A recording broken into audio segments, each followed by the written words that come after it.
আসসালামু আলাইকুম। এটিএন বাংলা সংবাদে সবাইকে স্বাগত জানাচ্ছি সীমা খান। শুরুতেই বিআরবি কেবল সংবাদ শিরোনাম। ফাঁসির দণ্ডপ্রাপ্ত শেখ হাসিনা ও কামালের সাজা পরোয়ানা ইন্টারপোলে পাঠানোর প্রক্রিয়া শুরু, প্রসিকিউশন। 2-1 দিনের মধ্যে রায়ের কপি পাঠানো হবে জেলা ম্যাজিস্ট্রেট ও কারাগারে। জুলাই গণহত্যার মামলায় শেখ হাসিনার ফাঁসির রায়ে গভীর সংকটে আওয়ামী লীগ। দেশে ফেরাতে ভারতকে চাপ দিলে দুদেশের সম্পর্ক অবনতির আশঙ্কা বিশ্লেষকদের। কার্যক্রম নিষিদ্ধ, নিবন্ধন স্থগিত থাকায় আগামী নির্বাচনে অংশ নিতে পারবে না আওয়ামী লীগ, জানালেন প্রধান উপদেষ্টা।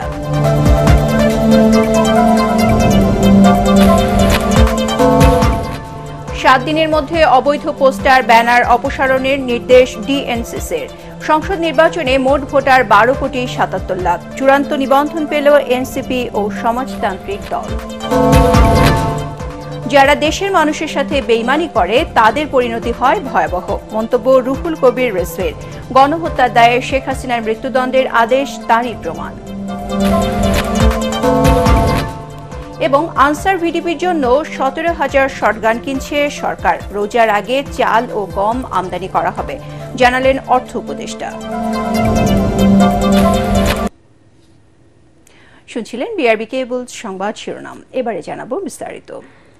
মৃত্যুদণ্ডপ্রাপ্ত সাবেক প্রধানমন্ত্রী শেখ হাসিনা ও সাবেক স্বরাষ্ট্রমন্ত্রী আসাদুজ্জামান খান কামালের সাজা পরোয়ানা পররাষ্ট্র মন্ত্রণালয়ের মাধ্যমে ইন্টারপোলে পাঠানোর প্রক্রিয়া শুরু করেছে প্রসিকিউশন। আর রায়ের কপি 2-1 দিনের মধ্যে জেলা ম্যাজিস্ট্রেট ও কারাগারে থাকা আসামি চৌধুরী আবদুল্লাহ আল মামুনের কাছে পাঠাবে আন্তর্জাতিক অপরাধ ট্রাইব্যুনাল কর্তৃপক্ষ। আর হাসিনা ও কামালের সম্পত্তি বাজেয়াপ্তের আদেশ বাস্তবায়ন করবে জেলা ম্যাজিস্ট্রেট। ট্রাইব্যুনালের ব্রিফিংয়ে এসব কথা জানান প্রসিকিউটর গাজী MH তামিম। আরও জানাচ্ছেন হুমায়ুন চিস্তি। জুলাইয়ে মানবতাবিরোধী অপরাধের দায়ে ক্ষমতাচ্যুত প্রধানমন্ত্রী শেখ হাসিনা ও সাবেক স্বরাষ্ট্রমন্ত্রী আসাদুজ্জামান খান কামালকে সোমবার মৃত্যুদণ্ড দেন আন্তর্জাতিক অপরাধ ট্রাইব্যুনাল। রাজসাক্ষী হওয়া আসামি সাবেক আইজিপি চৌধুরী আবদুল্লাহ আল মামুনকে দেয়া হয় 5 বছর কারাদণ্ড। শেখ হাসিনা ও কামাল পলাতক থাকায় তাদের গ্রেফতার করে দেশে ফিরিয়ে আনতে এর আগে ইন্টারপোলের সাহায্য চাওয়া হয়েছিল, কিন্তু তা কার্যকর হয়নি। 2 আসামিকে দেশে ফিরিয়ে এনে দণ্ড কার্যকর করতে এবার ইন্টারপোলে সাজা পরোয়ানা পাঠাবে প্রসিকিউশন। যে 2 জন আসামি পলাতক আছে তাদের বিরুদ্ধে একটি গ্রেফতারি পরোয়ানার কপি সহ রেড নোটিশ জারির আবেদন করা আছে আমাদের আগেই। সেটাকে এখন মডিফাই করে গ্রেফতারি পরোয়ানার বদলে একটা কনভিকশন ওয়ারেন্ট, এই কনভিকশন ওয়ারেন্ট বা সাজার পরোয়ানা মূলে আমরা তার বিরুদ্ধে আরেকটি ইন্টারপোলে নোটিশ জারির জন্য আবেদন করব থ্রু ফরেন মিনিস্ট্রি। এটা আমরা করব এবং এটার কাজ অলরেডি আমরা শুরু করেছি। এই রায় 3টি জায়গায় যাবে। একটা হলো প্রসিকিউশন অফিস, একটা হলো উপস্থিত আসামির কাছে, আর একটা হলো ডিস্ট্রিক্ট ম্যাজিস্ট্রেটের কাছে। এই 3টি জায়গায় ছাড়া আর কোথাও রায় যাবে। কিছু অফিসিয়াল কার্যক্রম থাকে, সেগুলো সম্পন্ন হলেই রায়গুলো যথাযথ কর্তৃপক্ষের কাছে চলে যাবে। রায়ে মৃত্যুদণ্ডপ্রাপ্ত আসামিদের সব সম্পত্তি বাজেয়াপ্ত করে ভুক্তভোগীদের ক্ষতিপূরণ দেওয়ার নির্দেশ দেন ট্রাইব্যুনাল। প্রসিকিউশন জানায় এই আদেশ বাস্তবায়ন করবেন জেলা ম্যাজিস্ট্রেট। আইনে যেটা বলা আছে সেটা হলো ট্রাইব্যুনালের সকল রায় গভর্নমেন্ট এক্সিকিউট করবে। এখন এই রায়ের কপি যখন ডিস্ট্রিক্ট ম্যাজিস্ট্রেটের কাছে যাবেন, ওনারা সিদ্ধান্ত নেবেন যে এর কোন অংশ ওনারা কিভাবে কার্যকর করবেন। প্রসিকিউশন জানায় রায়ের 30 দিনের মধ্যে আসামি আত্মসমর্পণ করে আপিল করার বিধান রয়েছে ট্রাইব্যুনাল আইনে। তবে আপিল বিভাগ চাইলে সেই সময়ের পরেও আপিল গ্রহণ করতে পারে। এখন ওনার জন্য সুযোগ হলো আগামী 30 দিনের মধ্যে উনি সারেন্ডার করে অ্যাপিলেট ডিভিশনে অ্যাপিল ফাইল করবেন এবং অ্যাপিলে ওনার এই সকল কথা বলবেন। অ্যাপিলেট ডিভিশন যথার্থ ন্যায় বিচার করবেন 2 পক্ষকে শুনে। সাবেক আইজিপি চৌধুরী আবদুল্লাহ আল মামুনকে যাবজ্জীবন সাজা না দিয়ে 5 বছর কারাদণ্ড দেয়ায় ক্ষুব্ধ প্রতিক্রিয়া জানায় জুলাই যোদ্ধা ও তাদের পরিবার। গাজী তামিম জানান, আসামি, রাষ্ট্রপক্ষ ও ট্রাইব্যুনালে অভিযোগকারীরা চাইলে সাজার বিরুদ্ধে আপিল করতে পারবেন। হুমায়ুন চিস্তি, এটিএন বাংলা, ঢাকা। সাবেক প্রধানমন্ত্রী শেখ হাসিনার ফাঁসির রায়ে আওয়ামী লীগের সংকট আরও বাড়ল বলে মনে করছেন বিশ্লেষকরা। এতে দলটির রাজনীতিতে ফেরাও কঠিন হচ্ছে বলে মনে করেন তারা। আর ভারতের সিনিয়র সাংবাদিকরা বলছেন, বন্দি বিনিময় চুক্তি থাকলেও শেখ হাসিনাকে ফেরত দেওয়ার সম্ভাবনা কম। বাংলাদেশ সরকার বেশি চাপাচাপি করলে দুদেশের সম্পর্ক খারাপ হতে পারে বলেও আশঙ্কা তাদের। রিপোর্ট মাহবুব কবির চপলের। আয়রন লেডির খেতাব পাওয়া শেখ হাসিনা ১.৫ বছর আগেও এমন পরিস্থিতির কথা হয়তো চিন্তাও করেননি। যে কোনো উপায়ে ক্ষমতায় থাকার প্রবণতা তার জন্য তো বটেই, আওয়ামী লীগের জন্যও ক্ষতির কারণ হয়েছে বলে মনে করছেন বিশ্লেষকরা। স্বাধীনতার পর দ্বিতীয়বার এমন চাপে পড়েছে দলটি। ৭৫ ছিল ওই সময়, এরকম সিচুয়েশনটা ছিল না। হ্যাঁ, আওয়ামী লীগ ক্রাইসিসে পড়েছিল, বাট ব্যাকগ্রাউন্ড ছিল ভিন্ন। আর এবারকার ব্যাকগ্রাউন্ড হচ্ছে ভিন্ন। একটি দল কি ধরনের অপরাধ করলে সবাইকে চলে যেতে হয়, যেমন টপ ম্যানেজমেন্ট পুরোটাই দেশ থেকে চলে যায়, তখন কিন্তু সাংগঠনিক শক্তি ভেঙে পড়ে। এটাকে গুছিয়ে উঠতে পারবে কিনা আমি জানি না, যদি পারে সময় লাগবে। প্রধানমন্ত্রী নরেন্দ্র মোদী। এখন সবচেয়ে বেশি আলোচনা হচ্ছে ফাঁসির সাজাপ্রাপ্ত শেখ হাসিনাকে ভারত থেকে ফিরিয়ে আনার বিষয়টি। দুদেশের মধ্যে বন্দি বিনিময় বা প্রত্যর্পণ চুক্তিও রয়েছে। এতে বলা আছে, কারো বিরুদ্ধে গ্রেফতারি পরোয়ানা জারি হলেই তাকে হস্তান্তর করবে দুদেশ। এই চুক্তির আলোকে উলফা নেতা অনুপ চেটিয়াকে বাংলাদেশ থেকে ফেরত নেয় ভারত। আবার বঙ্গবন্ধু হত্যা মামলার ২ আসামিকে দেশে এনে ফাঁসি কার্যকর করে আওয়ামী লীগ সরকার। তবে শর্ত রয়েছে, রাজনৈতিক বিবেচনায় মামলা হলে ফেরত দিতে বাধ্য থাকবে না সংশ্লিষ্ট দেশ। আবার গুম, খুন, অপহরণ রাজনৈতিক মামলা বলে বিবেচিত হবে না। প্রত্যর্পণ চুক্তির এসব ফাঁকফোকর শেখ হাসিনাকে ফেরত না দিতে ভারত কাজে লাগাতে পারে বলে মনে করছেন দেশটির সিনিয়র সাংবাদিক, অল ইন্ডিয়া প্রেস ক্লাবের সভাপতি গৌতম লাহিড়ী। বাংলাদেশ সরকার দাবি জানাচ্ছেন যে শেখ হাসিনাকে ফেরত দেওয়ার জন্য, সেটা সম্ভব হবে না। ভারত বাংলাদেশের মধ্যে যে বন্দি প্রত্যর্পণ চুক্তি রয়েছে, সেই চুক্তি অনুসারে যদি কাউকে দেখা যায় রাজনৈতিক উদ্দেশ্যে তার জীবনহানি হওয়ার আশঙ্কা আছে বা জীবনহানি ঘটানো হবে, সেক্ষেত্রে তিনি যেই হন তাকে ফেরত পাঠানো হয় না। যদিও শেখ হাসিনাকে ফেরত দিতে ভারত সরকারের প্রতি আহ্বান জানিয়েছে বাংলাদেশের অন্তর্বর্তী সরকার। ভারতও বিষয়টি নজরে রাখছে বলে বিবৃতি দিয়েছে। আইন উপদেষ্টা ইঙ্গিত দিয়েছেন, শেখ হাসিনাকে ফেরত না দিলে সম্পর্ক খারাপ হতে পারে। তবে বিশ্লেষকরা বলছেন, কূটনৈতিক প্রক্রিয়া ছাড়া অন্যভাবে চাইলে দুদেশের টানাপোড়েন আরও বাড়তে পারে। সম্পর্ক খারাপ হবে কি ভালো হবে, সেটা বাংলাদেশ সরকারের তাদের যে ভারত সরকারের প্রতি কি আচরণ, সেটার উপরই অনেকটা নির্ভর করবে। যদি তারা মনে করেন সংঘাতের পথে যেতে চান, সম্পর্ক মানে দূরত্ব বজায় রাখবেন, সেক্ষেত্রে ভারতকেও অনেক কঠিন সিদ্ধান্ত নিতে হতে পারে। এখন যদি কূটনৈতিকভাবে আমাদের যদি ভারতের সাথে সম্পর্ক ভালো হয়, তাহলেই ফেরত আসবে। আদারওয়াইজ চাপাচাপি করে সম্পর্ক খারাপ করে ফেরত আনা তো সম্ভবই না, বরঞ্চ এটা আরো অনেক ক্ষতির কারণ হতে পারে। শেখ হাসিনার মৃত্যুদণ্ডের রায় অন্য রাজনৈতিক দলগুলোর জন্য এক ধরনের সতর্ক বার্তা বলেও মনে করছেন বিশ্লেষকরা। প্রাথমিকভাবে একটা বার্তা। মাহবুব কবির, চপল, এটিএন বাংলা, ঢাকা। কার্যক্রম নিষিদ্ধ ও নিবন্ধন স্থগিত থাকায় আগামী নির্বাচনে আওয়ামী লীগ অংশ নিতে পারবে না বলে জানিয়েছেন প্রধান উপদেষ্টা ডক্টর মোহাম্মদ ইউনূস। রাষ্ট্রীয় অতিথি ভবন যমুনায় নেদারল্যান্ডসের আন্তর্জাতিক সহযোগিতা বিষয়ক উপমন্ত্রী প্যাসকালে গ্রোটেনহুইসের সাথে সৌজন্য সাক্ষাতে একথা জানান তিনি। প্রধান উপদেষ্টা বলেন, আগামী ফেব্রুয়ারির প্রথমার্ধে নির্বাচন অনুষ্ঠিত হবে। এটি বাংলাদেশের জন্য ঐতিহাসিক মুহূর্ত। এতে রেকর্ড সংখ্যক তরুণ ভোটার ভোট দেবেন। অতীতে 3টি নির্বাচনে কারচুপি হওয়ায় তরুণরা ভোট দিতে পারেনি বলে জানান প্রফেসর ইউনূস। নেদারল্যান্ডসের উপমন্ত্রী বলেন, বাংলাদেশের সাথে পাবলিক প্রাইভেট পার্টনারশিপ নিয়ে একটি সমঝোতা স্মারক স্বাক্ষর করতে চায় তারা। এতে ডাচ বিনিয়োগ বাড়ানোর পথ সুগম হবে। দর্শক, আগারগাঁও নির্বাচন ভবনে পোস্টাল ভোট বিডি অ্যাপ উদ্বোধন করেছেন প্রধান নির্বাচন কমিশনার AMM নাসির উদ্দিন। আমরা এখন সরাসরি চলে যাচ্ছি সেখানে। জাতীয় নির্বাচনে ভোট দেওয়ার মৌলিক অধিকার থেকে বঞ্চিত ছিলেন। আজকের এই উদ্যোগ সেই বঞ্চনার অবসান ঘটাচ্ছে। বাংলাদেশ সংবিধানের অনুচ্ছেদ 7(1) ঘোষণা করে প্রজাতন্ত্রের মালিক জনগণ। এই জনগণের মালিকানার চেতনা কোনো ভৌগোলিক সীমায় বাঁধা নয়। প্রবাসী বাংলাদেশিরা যেমন অর্থনৈতিক নাগরিকত্বে অবদান রাখছেন, তেমনি গণতান্ত্রিক নাগরিকত্ব তাদের অংশগ্রহণ অপরিহার্য। তাদের ভোটের মাধ্যমে গণতন্ত্রের ভিত্তি হবে আরও বিস্তৃত, আরও প্রতিনিধিত্বশীল এবং আরও শক্তিশালী। নির্বাচন কমিশন গত বছর থেকেই প্রবাসী ভোটার শেষ দিক থেকে আমরা দায়িত্ব নেওয়ার পরে এই নিয়ে কাজ শুরু করেছি। আমরা সংশ্লিষ্ট সকলকে সাথে নিয়ে এই উদ্যোগকে বাস্তবায়নের দিকে এগিয়ে যাচ্ছি।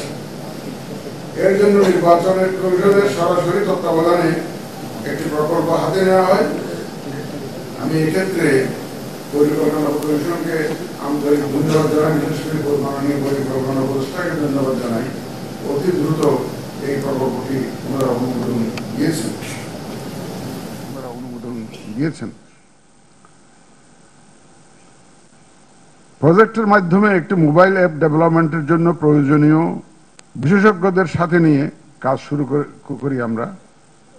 এত অল্প সময়ে, অর্থাৎ 3 মাসের কিছুটা বেশি সময়ের মধ্যে মোবাইল অ্যাপ উন্মোচনের দুঃসাহস দেখানোর কাজ বাস্তবায়নের রূপ নিচ্ছে। আমি এটাকে দুঃসাহসই বলতে চাই। এটা রীতিমতো দুঃসাহসের বিষয় ছিল।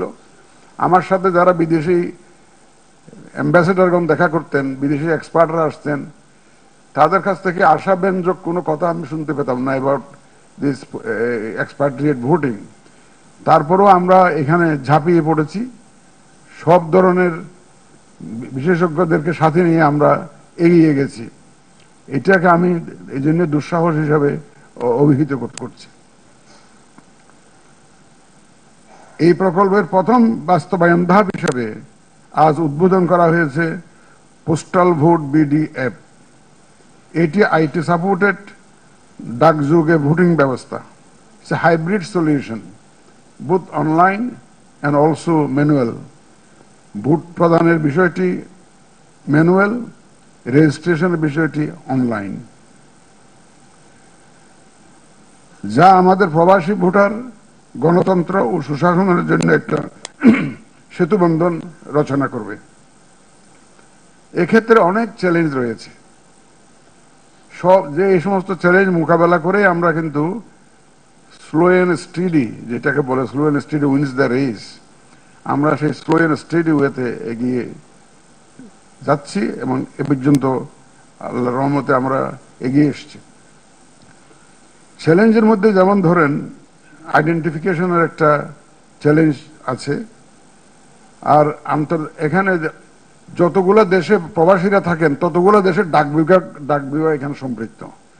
আমি রিসেন্টলি কানাডা গিয়েছিলাম এই উদ্দেশ্যেই, প্রবাসীদের সাথে মত বিনিময়ের জন্য এবং উদ্বোধন করার জন্য, যে আমাদের রেজিস্ট্রেশনটা উদ্বোধন করার জন্য। ওখানে গিয়ে শুনলাম বেশ কিছুদিন আগে অনেক দিন পোস্টাল স্ট্রাইক ছিল কানাডাতে। দর্শক, আগারগাঁও নির্বাচন ভবন থেকে প্রধান নির্বাচন কমিশনার AMM নাসির উদ্দিন কথা বলছিলেন পোস্টাল ভোট বিডি অ্যাপের উদ্বোধনী অনুষ্ঠানে। এবারে আসছি অন্যান্য সংবাদে। শেখ হাসিনাকে মীর জাফরের সাথে তুলনা করে বিএনপির সিনিয়র যুগ্ম মহাসচিব রুহুল কবির রিজভী বলেছেন, যারা দেশ এবং দেশের মানুষের সাথে বেইমানি করে তাদের পরিণতি ভয়াবহ হয়। গণহত্যার দায়ে শেখ হাসিনার মৃত্যুদণ্ডের আদেশ তারই প্রমাণ। বগুড়া শহরের শহীদ খোকন পার্কে বিএনপির ভারপ্রাপ্ত চেয়ারম্যান ও আমরা বিএনপি পরিবারের প্রধান পৃষ্ঠপোষক তারেক রহমানের জন্মদিন উপলক্ষে দিনব্যাপী সেবামূলক ও মানবিক কর্মসূচির উদ্বোধন অনুষ্ঠানে তিনি এসব কথা বলেন। রিজভী বলেন, শেখ হাসিনার স্বার্থপরের মতো নিজের ও পরিবারের কথা ভেবে দেশের জনগণ এবং দলীয় নেতাকর্মীদের ফেলে রেখে বোনকে নিয়ে পালিয়ে গেছেন। কর্মসূচিতে ফ্রি মেডিকেল ক্যাম্প, চক্ষু চিকিৎসা, স্বেচ্ছায় রক্তদান, হুইল চেয়ার বিতরণ, শিক্ষার্থীদের মাঝে বই বিতরণ, কৃষকদের মাঝে সার ও বীজ বিতরণ, শ্রমিকদের মাঝে পোশাক ও হাতমোজা বিতরণ করা হয়। অনুষ্ঠানে সভাপতিত্ব করেন আমরা বিএনপি পরিবারের আহ্বায়ক আতিকুর রহমান রুমন। নিজের ক্ষমতা আজীবনের জন্য টিকে থাকবেন, তারা নিজের চোখেই নিজের পতন দেখলেন। যারা তার জন্য মানুষের উপর অত্যাচার করলো, ছাত্রলীগ, যুবলীগ, শ্রমিক লীগ, সব ফেলে পালিয়ে চলে গেলেন শেখ হাসিনা। এরাই হয়, এইটাই হয়। যারা অপরাধী, যারা লুট করে, যারা মানুষ হত্যা করে, যারা শিশুর রক্ত পান করে, কিশোরের রক্ত পান করে, তারা যখন পতন দেখে তখন নিজেদের লোককে ফেলে রেখে শুধুমাত্র নিজের আত্মীয় স্বজন এদের নিয়ে পালিয়ে যায়। রাজধানীতে অবৈধভাবে লাগানো ব্যানার, ফেস্টুন ও পোস্টার আগামী 7 দিনের মধ্যে অপসারণের নির্দেশনা দিয়েছে ঢাকা উত্তর সিটি কর্পোরেশন। মঙ্গলবার এক গণবিজ্ঞপ্তিতে এই নির্দেশনা দেয় ডিএনসিসি। গণবিজ্ঞপ্তিতে বলা হয়, ঢাকা উত্তর সিটি কর্পোরেশনের আওতাধীন এলাকায় কর্তৃপক্ষের অনুমতি ছাড়া অবৈধভাবে ব্যানার, ফেস্টুন, পোস্টার এবং বাড়ি বা ভবনের ছাদে কিংবা দেয়ালে বিজ্ঞাপনী নামফলক, সাইনবোর্ড, এলইডি বিলবোর্ড ইত্যাদি স্থাপন করা হয়েছে তা নিজ দায়িত্বে দ্রুত অপসারণের জন্য অনুরোধ করা হলো। অন্যথায় নির্ধারিত সময়ের পর উচ্ছেদ সহ সংশ্লিষ্ট ব্যক্তি বা প্রতিষ্ঠানকে জরিমানা ও অন্যান্য আইনানুগ ব্যবস্থা নেওয়া হবে বলেও গণবিজ্ঞপ্তিতে উল্লেখ করা হয়। ত্রয়োদশ জাতীয় সংসদ নির্বাচনে ভোটার সংখ্যা 12,76,95,000। খসড়ার পর চূড়ান্ত তালিকায় ভোটার বেড়েছে 82,000। সংবাদ সম্মেলনে নির্বাচন কমিশনের সিনিয়র সচিব আক্তার আহমেদ এসব তথ্য জানান। এদিকে চূড়ান্ত নিবন্ধন পেয়েছে এনসিপি ও বাংলাদেশ সমাজতান্ত্রিক দল। এছাড়া আম জনগণ পার্টি ছাড়াও আরও 7টি দলের নিবন্ধনের বিষয়ে পর্যালোচনা চলছে বলে জানান ইসি সচিব। রিপোর্ট করছেন ঐশী গোস্বামী প্রমা। ত্রয়োদশ জাতীয় সংসদ নির্বাচনকে সামনে রেখে চূড়ান্ত ভোটার তালিকা প্রকাশ করেছে নির্বাচন কমিশন। খসড়ার পর এখন চূড়ান্ত ভোটার সংখ্যা দাঁড়িয়েছে 12,76,95,183 জন। এর মধ্যে পুরুষ ভোটার সংখ্যা 6,48,14,907 আর নারী ভোটার 6,28,79,042 জন। এছাড়া তৃতীয় লিঙ্গের ভোটার রয়েছেন 1,234 জন। আমাদের চূড়ান্ত ভোটার তালিকায় আরো কিছু পরিবর্তন আসবে, সামান্য কিছু পরিবর্তন আসবে, কারণ আপনারা জানেন যে এগুলো এইটা লিস্ট হ্যাং করে দেওয়া হবে এবং সেখানে দাবি, আপত্তি, সংশোধন, বিয়োজন এই সমস্ত বিষয়গুলো যখন আসবে তারপরে আমরা এটা ফাইনাল অবস্থানে আসতে পারবো। বিকালে রাজধানীর আগারগাঁয়ের নির্বাচন ভবনে ইসির সিনিয়র সচিব আক্তার আহমেদ আরও জানান, নিবন্ধন চূড়ান্ত হয়েছে এনসিপি ও বাংলাদেশ সমাজতান্ত্রিক দলের। তবে প্রাথমিকভাবে বাছাই হলেও আম জনতা পার্টির বিষয়ে কিছু আপত্তি থাকায় তা পর্যালোচনা করে সিদ্ধান্ত নেওয়ার কথা জানান ইসি সচিব। এছাড়া পর্যালোচনায় রয়েছে আরও 7টি দলের নিবন্ধন। বাংলাদেশ সমাজতান্ত্রিক দল, মার্ক্সবাদী এবং জাতীয় নাগরিক পার্টি এনসিপির বিষয়ে কোনো মতামত, বিরূপ মতামত পায়নি। এর আগে দুপুরে সাংবাদিকদের পেশাগত দক্ষতা উন্নয়নের লক্ষ্যে জাতিসংঘ উন্নয়ন কর্মসূচি প্রশিক্ষণ কার্যক্রম বাস্তবায়নের অংশ হিসেবে ইউএনডিপি, এমআরডিআই ও আরএফইডির মধ্যে চুক্তি স্বাক্ষর অনুষ্ঠিত হয়। ঐশী গোস্বামী প্রমা, এটিএন বাংলা, ঢাকা। আনসার ভিডিপির জন্য 17,000 শটগান কেনা হচ্ছে বলে জানিয়েছেন অর্থ উপদেষ্টা সালেউদ্দিন আহমেদ। এছাড়া রোজায় পণ্যের দাম স্বাভাবিক রাখতে আগেভাগে চাল ও গম আমদানি করা হবে বলে জানান তিনি। সচিবালয়ে সরকারি ক্রয় সংক্রান্ত উপদেষ্টা পরিষদ কমিটির সভা শেষে ব্রিফিংয়ে এসব কথা জানান উপদেষ্টা। তিনি আরও বলেন, নির্বাচনের দায়িত্ব পালনে পুলিশের জন্য 40,000 বডি ক্যামেরা কেনার কথা থাকলেও গুরুত্ব বিবেচনায় সেই সংখ্যা কমানো হবে। বিস্তারিত ইয়াসিন রানার রিপোর্টে। সচিবালয়ে সরকারি ক্রয় সংক্রান্ত উপদেষ্টা পরিষদ কমিটির বৈঠক অনুষ্ঠিত হয়। সভা শেষে ব্রিফিংয়ে অর্থ উপদেষ্টা বলেন, 1 কোটি ই পাসপোর্ট ছাপাবে সরকার। এছাড়া আনসারদের জন্য কেনা হচ্ছে অস্ত্র। প্রায় 1 কোটি পাসপোর্টের আবার নতুন করে ইস্যু করবো, কারণ পাসপোর্টের ই পাসপোর্টের চাহিদা আছে, তো সেটা তাড়াতাড়ি করে আমরা করবো। সেখানে পাসপোর্টের সাথে কত ডকুমেন্টও দেওয়া হয়, 65 লক্ষ এটা। আর প্রায় 17,000 ওদের শর্টগান কিনতে হবে আনসার ভিটিপির জন্য। মানে এটা অনেক পুরনো হয়ে গেছিল এবং যেই আমরা দরে পেয়েছি এটা বেশ সাশ্রয়ী মূল্যে এটা এসে হচ্ছে, ওটা আমরা অ্যাপ্রুভ করেছি। রোজায় দ্রব্যমূল্য নিয়ন্ত্রণে রাখতে চাল ও গম আমদানির কথা জানান তিনি। রোজার আগেই সে আমরা চাল, গম এগুলো আনছি, আর বাকিগুলো ক্রমাগত করছে। আর আপনারা জানেন অলরেডি তো এলসি খোলার ব্যাপারে বাংলাদেশ ব্যাংকে তো একটু লিবারেল হয়েছে। আমরা বলছি যেটা গতবার যেটা আমরা ডিসিশন নিয়েছিলাম, এইবার এটা কন্টিনিউ করবে যাতে করে দামটা সহনীয় হয় রোজার সময়। আইএমএফ এর অর্থ ছাড় নিয়েও কথা বলেন সালেউদ্দিন আহমেদ। আইএমএফ ওরা বলতে সার্বিকভাবে ভালো, তবে চ্যালেঞ্জগুলোর প্রতি দৃষ্টিপাত করছে, কারণ মূল্যস্ফীতিটা আমরা বলছি 7 নিয়ে যাব জুনে, ওরা বলছে একটু দ্রুত যদি নিয়ে যাওয়া যায়, কিন্তু চট করে পলিসি রেট বাড়িয়ে দেবো সেটা আপনারা জানেন। তো আমি ওই ব্যাপারে একটু সতর্ক, সাপ্লাই সাইডটা যেন আমরা ইনশিওর করতে পারি। আর ব্যাংকিং সেক্টরটা ওরা বলতে তোমরা 5টা ব্যাংক নিয়েছো, এটাকে বড় চ্যালেঞ্জ, এটা ইসে করো। বাস্তুচ্যুত রোহিঙ্গাদের জন্য আশ্রয় কেন্দ্র নির্মাণে international organization for migration IOM কে অনুমতি দেওয়া হয়েছে বলে জানান অর্থ উপদেষ্টা। ইয়াসিন রানা, এটিএন বাংলা, ঢাকা। সাবেক প্রধানমন্ত্রী শেখ হাসিনা ও সাবেক স্বরাষ্ট্রমন্ত্রী আসাদুজ্জামান খানকে মানবতা বিরোধী অপরাধের দায়ে দোষী সাব্যস্ত করে মৃত্যুদণ্ড দেওয়ার প্রতিক্রিয়া জানিয়েছে হিউম্যান রাইটস ওয়াচ HRW। এক সংবাদ বিজ্ঞপ্তিতে তারা বলেছে, দুজনেরই অনুপস্থিতিতে এই বিচার করা হয়েছে। তারা নিজেদের পছন্দের আইনজীবীর মাধ্যমে প্রতিনিধিত্ব পাননি। হিউম্যান রাইটস ওয়াচের এশিয়া বিভাগের উপপরিচালক মীনাক্ষী গাঙ্গুলি জানিয়েছেন, শেখ হাসিনার দমনমূলক শাসন নিয়ে বাংলাদেশে এখনো ক্ষোভ ও বেদনা বিদ্যমান। তবে সব ফৌজদারি বিচার প্রক্রিয়ায় আন্তর্জাতিক মানের ন্যায় বিচারের মানদণ্ড মেনে চলা আবশ্যক।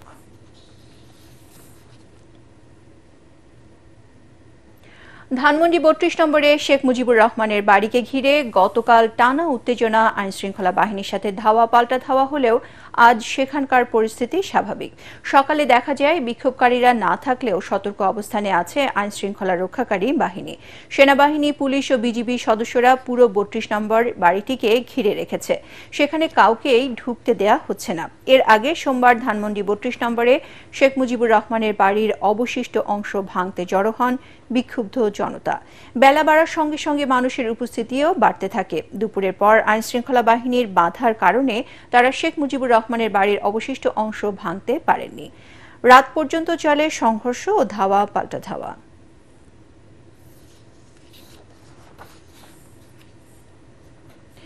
রাজধানীর শ্যামপুর থেকে অস্ত্রসহ ৩ মাদক কারবারিকে গ্রেপ্তার করেছে ঢাকা মহানগর গোয়েন্দা পুলিশ। উদ্ধার করা হয়েছে ৩টি বিদেশি পিস্তল, ৬০ রাউন্ড গুলি ও বিপুল পরিমাণ মাদক। সকালে ডিএমপি মিডিয়া সেন্টারে প্রেস ব্রিফিংয়ে এ তথ্য জানান ডিবি রমনা বিভাগের ডিসি আমির খসরু। এ সময় তিনি বলেন, কদমতলী থানার শ্যামপুর এলাকায় ভাঙাড়ি বাড়ির দক্ষিণ পাশে মাদকের সিন্ডিকেট গড়ে তোলে আসামিরা। খবর পেয়ে গোয়েন্দা তৎপরতা বাড়ায় ডিবি। গোয়েন্দা তথ্যের ভিত্তিতে প্রথমে অভিযান চালিয়ে মাদক চক্রের মূল হোতা জাহাঙ্গীর আলম, টিটু ও শামীমকে গ্রেপ্তার করে তারা। এ সময় তাদের কাছ থেকে ৬০ রাউন্ড গুলি ও বিদেশি পিস্তল জব্দ করা হয়। তাদের এই আস্তানা থেকে আমরা ৮০০ পিস ইয়াবা এবং প্রায় ৮.৫ কেজি গাঁজা উদ্ধার করতে সক্ষম হয়েছি। মাদকের সাম্রাজ্যকে টিকিয়ে রাখার জন্য তারা এই অস্ত্রগুলো ব্যবহার করে থাকে। অনলাইনে ব্যবসার আড়ালে সীসা বিক্রি করা একটি চক্রের ২ সদস্যকে গ্রেপ্তার করেছে মাদকদ্রব্য নিয়ন্ত্রণ অধিদপ্তর। তাদের কাছ থেকে উদ্ধার করা হয়েছে ১৮ কেজি সীসা। দুপুরে মাদকদ্রব্য নিয়ন্ত্রণ অধিদপ্তরের প্রধান কার্যালয়ের সংবাদ সম্মেলনে মহাপরিচালক মোহাম্মদ হাসান মারুফ এ তথ্য জানান। তিনি বলেন, এই চক্রটি রাজধানীর বিভিন্ন এলাকায় অনলাইন পণ্য ডেলিভারির নামে দীর্ঘদিন ধরে সীসার কারবার করে আসছিল। বলেন, গত ১৬ নভেম্বর ছদ্মবেশে ক্রেতা সেজে সীসা কিনতে গিয়ে ডেলিভারি ম্যান স্বামীকে গ্রেপ্তার করে মাদকের টিম। পরে তার দেয়া তথ্যের চক্রের মূল হোতা আব্দুল হালিম ওয়াসিফকে উত্তর বাড্ডা থেকে গ্রেপ্তার করা হয়। একজন কোয়ালিফাইড MBBS ডাক্তারকে শনাক্ত করা হয়। উনার দেখানো মতে উনার পজিশন থেকে সেই অ্যামফেটামিন বা ইয়াবা ট্যাবলেট উদ্ধার করা হয়েছে। ঢাকা নর্থের যে টিম রয়েছে তারা 17/11/2025 তারিখ একটা অভিযান চালায় রাত 9টা থেকে রাত 10টা পর্যন্ত, এবং সেখানে একটি নিয়মিত মামলা হয় এবং 2 জন আসামি গ্রেপ্তার করা হয়। মোসাম্মদ জাহানারা বেগম বয়স 30 এবং মোসাম্মদ রোজিনা বেগম বয়স 22। তাদের কাছ থেকে 6000 পিস ইয়াবা উদ্ধার করা হয় এবং 2টি মোবাইল ফোন উদ্ধার করা হয়। গত 24 ঘন্টায় ডেঙ্গু জ্বরে আক্রান্ত হয়ে সারা দেশে আরও 4 জনের মৃত্যু হয়েছে। এ সময়ের মধ্যে নতুন করে হাসপাতালে ভর্তি হয়েছেন আরও 920 জন। এ নিয়ে চলতি বছরে ডেঙ্গুতে মোট মৃতের সংখ্যা দাঁড়ালো 343 জনে। অন্যদিকে মোট আক্রান্তের সংখ্যা বেড়ে হয়েছে 86,924 জন। বিকেলে স্বাস্থ্য অধিদপ্তরের হেলথ ইমার্জেন্সি অপারেশন সেন্টার ও কন্ট্রোল রুম থেকে পাঠানো সংবাদ বিজ্ঞপ্তিতে এসব তথ্য জানানো হয়েছে। নারায়ণগঞ্জ সিটি কর্পোরেশনের সাবেক মেয়র ডাক্তার সেলিনা হায়াত আইভিকে আরও 5টি মামলায় গ্রেপ্তার দেখানো হয়েছে।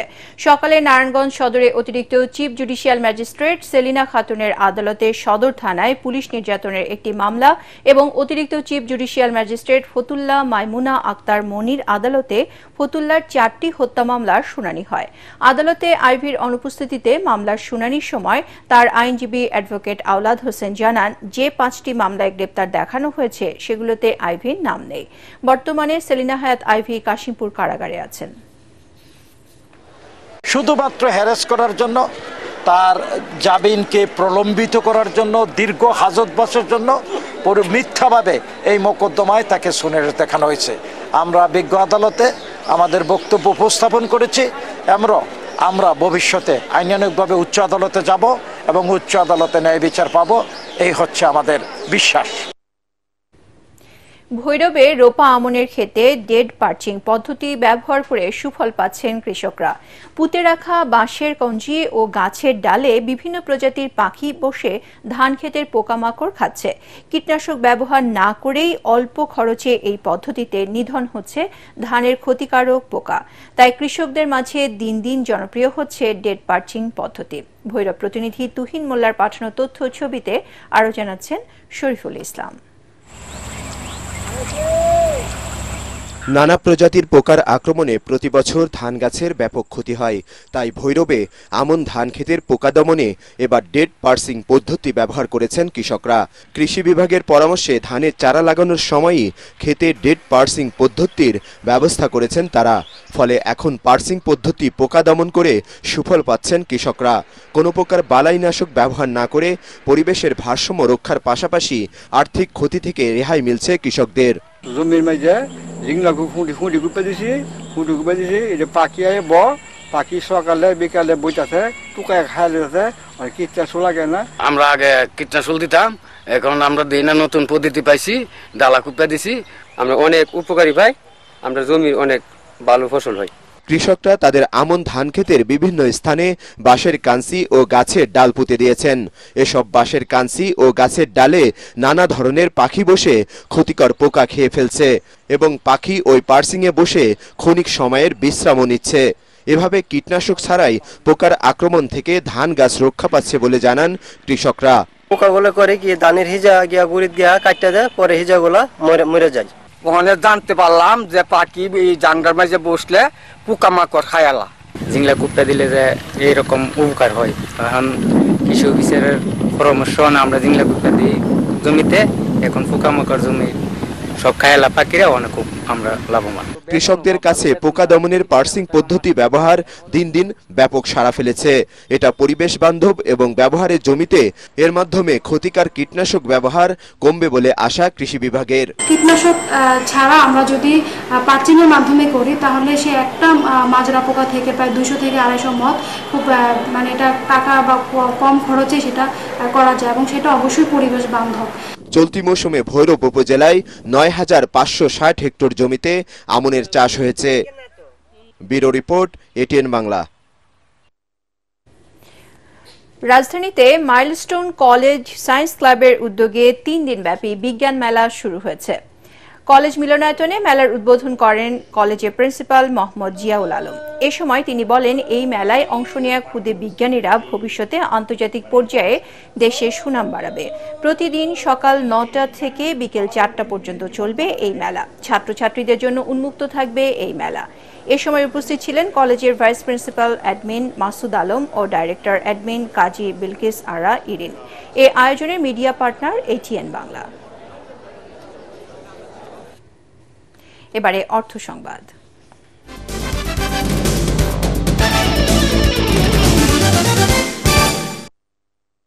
ঢাকায় 4টি নতুন সিমেন্ট পণ্য উন্মোচন করেছে জার্মান ভিত্তিক বহুজাতিক প্রতিষ্ঠান হাইডেলবার্গ ম্যাটেরিয়ালস বাংলাদেশ পিএলসি।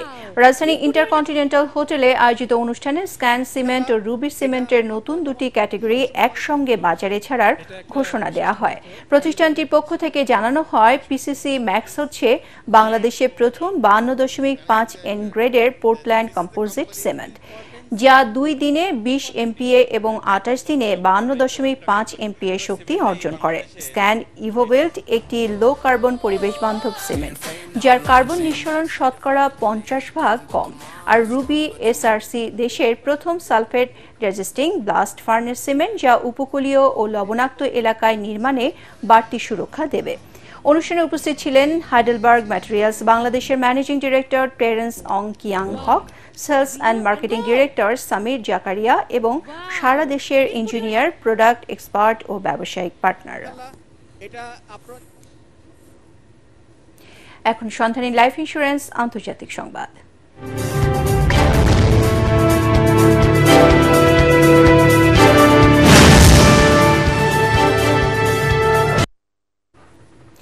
গাজায় আন্তর্জাতিক বাহিনী গঠনের প্রস্তাবে সমর্থন দিয়েছে জাতিসংঘ। গাজা ইস্যুতে মার্কিন প্রেসিডেন্ট ডোনাল্ড ট্রাম্পের 20 দফা পরিকল্পনাকে সমর্থন করে যুক্তরাষ্ট্রের খসড়া প্রস্তাব পাশ করেছে নিরাপত্তা পরিষদ। এই প্রস্তাবের পক্ষে ভোট দেয় নিরাপত্তা পরিষদের 13টি সদস্য দেশ, তবে প্রস্তাবটি সরাসরি প্রত্যাখ্যান করেছে হামাস। ব্রিটিশ সংবাদ মাধ্যম বিবিসি জানিয়েছে, নিরাপত্তা পরিষদের ভোটাভুটিতে যুক্তরাজ্য, ফ্রান্স ও সোমালিয়া সহ 13টি দেশ প্রস্তাবের পক্ষে ভোট দিয়েছে। এই বিরোধিতা করেনি কোনো দেশ, তবে রাশিয়া ও চীন ভোটদানে বিরত ছিল। এই পরিকল্পনায় গাজার জন্য একটি আন্তর্জাতিক স্থিতিশীলতা বাহিনী ISF গঠনের কথা রয়েছে।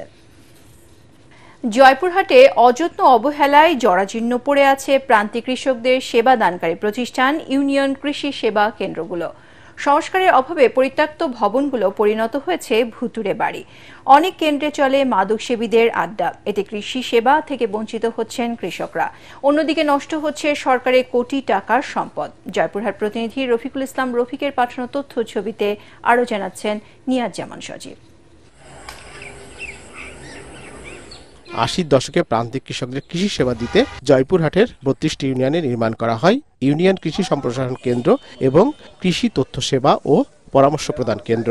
কেন্দ্রগুলোতে প্রথম দিকে স্থানীয় কৃষকরা বীজ, সার ও কৃষি পণ্য সংরক্ষণ করা সহ কৃষি বিভাগের কাছ থেকে কৃষি পণ্য উৎপাদনে নানা পরামর্শ পেতেন, কিন্তু কালের বিবর্তনে ভবনগুলো সংস্কারের অভাবে এখন পরিত্যক্ত।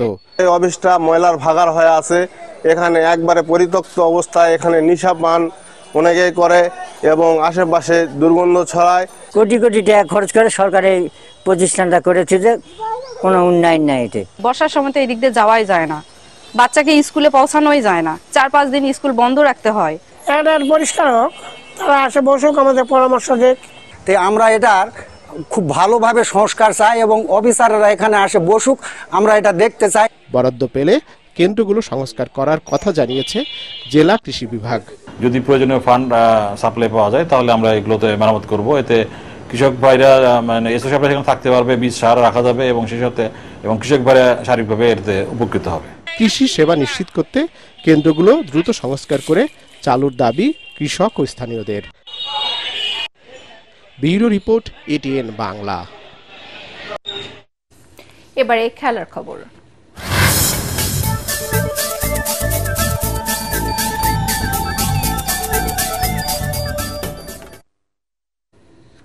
সিরিজের দ্বিতীয় শেষ টেস্ট ম্যাচে আগামীকাল আয়ারল্যান্ডের মুখোমুখি হবে স্বাগতিক বাংলাদেশ। সিলেটে আইরিশদের হারিয়ে এগিয়ে আছে টাইগাররা, তবে এ ম্যাচে জয় পরাজয়ের চেয়ে বড় হয়ে উঠেছে দেশের প্রথম ক্রিকেটার হিসেবে মুশফিকুর রহিমের 100তম টেস্ট খেলা। সেজন্য উত্তেজনার বারুদে ফুটছে দুদল। মিরপুর শেরে বাংলা স্টেডিয়ামে আগামীকাল খেলা শুরু হবে সকাল 9:30টায়। পরাগ আরমানের রিপোর্ট। অন্য সময় হলে এ ম্যাচে আয়ারল্যান্ডকে হারাতে পারবে কিনা, 2 ম্যাচের টেস্ট সিরিজে জয় পাবে কিনা বাংলাদেশ, এমন আলোচনাই থাকত। কিন্তু এবার পরিবেশ পরিস্থিতি ভিন্ন। বড় হয়ে উঠল মুশফিকুর রহিমের কেরিয়ার। প্রথম বাংলাদেশি ক্রিকেটার হিসেবে 100তম টেস্ট খেলার অপেক্ষায় মুশফিক ভাসছেন অভিনন্দন বার্তায়। ম্যাচ পূর্ব সংবাদ সম্মেলনে টাইগারদের হেড কোচ সিমন্স মুশফিককে তুলনা করলেন কিংবদন্তির সাথে। মুশফিক অবশ্যই একজন কিংবদন্তি। আমি মনে করি টেস্ট ক্রিকেটে তার মতো এতগুলো ডাবল সেঞ্চুরি খুব বেশি খেলোয়াড় করতে পারেনি। সে বহু বছর ধরে পারফর্ম করে আসছে, প্রায় 20 বছরের মতো। তাই তাকে কিংবদন্তি বলতেই হবে। ধারাবাহিক পারফরমেন্স তাকে সেই পর্যায়ে নিয়ে গেছে।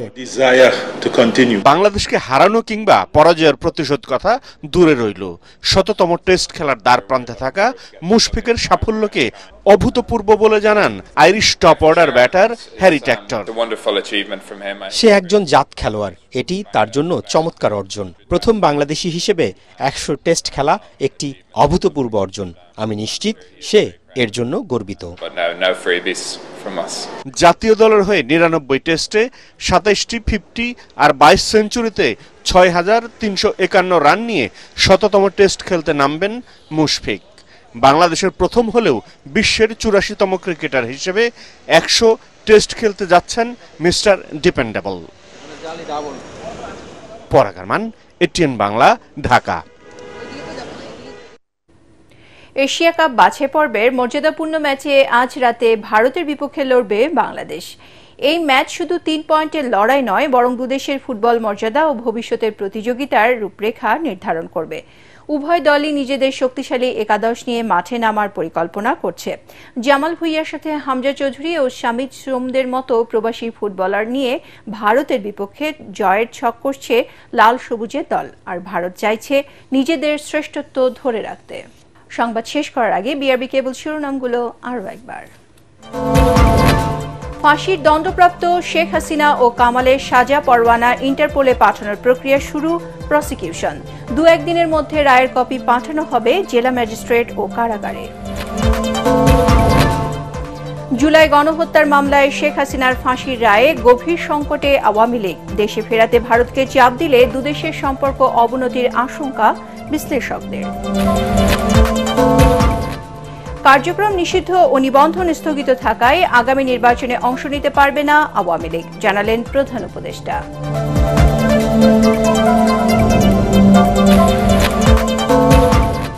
7 দিনের মধ্যে অবৈধ পোস্টার ব্যানার অপসারণের নির্দেশ ডিএনসিসির। সংসদ নির্বাচনে মোট ভোটার 12,77,00,000। চূড়ান্ত নিবন্ধন পেল এনসিপি ও সমাজতান্ত্রিক দল।